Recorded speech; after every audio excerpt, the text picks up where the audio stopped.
ಪ್ರಿಯ ವೀಕ್ಷಕರೇ, ಲಲಿತಾ ಪಾಠಶಾಲೆಗೆ ನಿಮ್ಮೆಲ್ಲರಿಗೂ ಸ್ವಾಗತ. ಇವತ್ತು ಕಾಯಿ ತೋತಾಪುರಿ ಮಾವಿನಕಾಯಿಯಿಂದ ಮುರಬ್ಬ ಮಾಡುವ ರೀತಿಯನ್ನು ತೋರಿಸ್ತೀನಿ.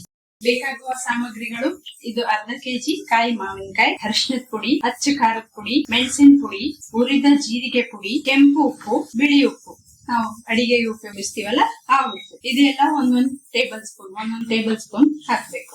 ಅರ್ಧ ಕೆಜಿ ಮಾವಿನಕಾಯಿ, ತೋತಾಪುರಿ ಮಾವಿನಕಾಯಿನ ಈ ತರ ತುರ್ಕೋಬೇಕು. ದೊಡ್ಡ ತುರಿಯಲ್ಲಿ ಈ ತರ ತುರ್ಕೋಬೇಕು. ಅರ್ಧ ಕೆಜಿ ಮಾವಿನಕಾಯಿಗೆ ಅರ್ಧ ಕೆಜಿ ಬೆಲ್ಲ, ಸಕ್ಕರೆ, ಬೆಲ್ಲ, ಕಲ್ ಸಕ್ಕರೆ ಎಲ್ಲದರಲ್ಲೂ ಮಾಡ್ಬೋದು. ನಾನು ಇವತ್ತು ಬೆಲ್ಲದಿಂದ ಮಾಡೋದನ್ನ ತೋರಿಸ್ತಾ ಇದ್ದೀನಿ. ಈಗ ದಪ್ಪ ತಳ ಇರೋ ಪಾತ್ರೆನ ಇಟ್ಕೋಬೇಕು. ಗ್ಯಾಸ್ ಮೇಲೆ ಸಿಮ್ಮಲ್ಲಿ ಗ್ಯಾಸ್ ಹಚ್ಕೊಂಡು ತಪ್ಪಲೆ ಇಟ್ಕೊಂಡು ಅದಕ್ಕೆ ಮಾವಿನಕಾಯಿ ಹಾಕಿ ದಪ್ಪ ತಳ ಇರೋ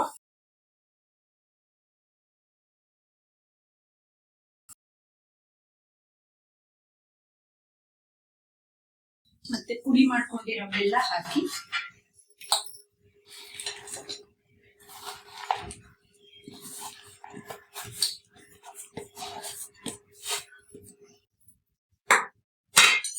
ಚೆನ್ನಾಗಿ ತಿರುಗಿಸ್ಕೋಬೇಕು 10 ನಿಮಿಷ.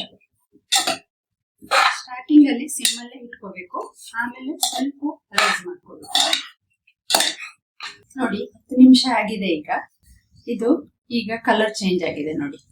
ಹಿಂಗೆ ಪಾಕ, ಒಂದೆಳೆ ಪಾಕ ನೋಡಿ, ಹಿಂಗೆ ಒಂದೆಳೆ ಬರಬೇಕು. ಈ ತರ ನೋಡಿ, ಒಂದೆಳೆ ಪಾಕ ಆಗಿದ ತಕ್ಷಣ ಗ್ಯಾಸ್ ಆಫ್ ಮಾಡ್ಬೇಕು. ಗ್ಯಾಸ್ ಆಫ್ ಮಾಡ್ಬಿಟ್ಟು ಸ್ವಲ್ಪ ತಣ್ಣಗಾಗ್ಲಿಕ್ಕೆ ಬಿಡ್ಬೇಕು. ಈಗ ಇದು ಉಗುರು ಬೆಚ್ಚಗಾಗಿದೆ. ಅದ್ರೊಳಗಡೆ ಅರ್ಧ ಟೀ ಸ್ಪೂನ್ ಉಪ್ಪು, ಅರ್ಧ ಟೀ ಸ್ಪೂನ್ ಕೆಂಪು ಉಪ್ಪು, 1 ಟೀ ಸ್ಪೂನ್ ಅಚ್ಚ ಮೆಣಸಿನಕಾಯಿ ಪುಡಿ, 1 ಟೀ ಸ್ಪೂನ್ ಜೀರಿಗೆ ಪುಡಿ, ಅರ್ಧ ಟೀ ಸ್ಪೂನ್ ಮೆಣಸಿನ ಪುಡಿ,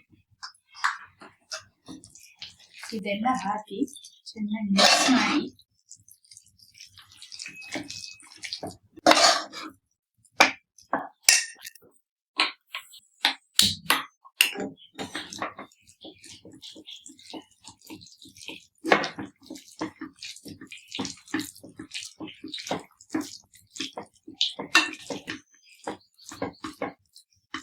ಚೆನ್ನಾಗಿ ಮಿಕ್ಸ್ ಮಾಡಿ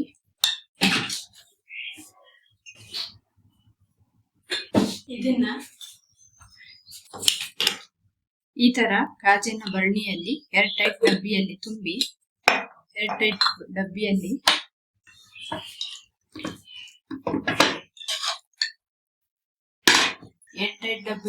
ತುಂಬಿ ಪೂರಾ ವರ್ಷ ಇಟ್ಕೊಂಡು ಮಕ್ಕಳಿಗೆ ದೋಸೆ, ರೊಟ್ಟಿ, ಚಪಾತಿ ಇದರೊಟ್ಟಿಗೆ ತಿನ್ನಕ್ಕೆ ಕೊಡ್ಬೋದು.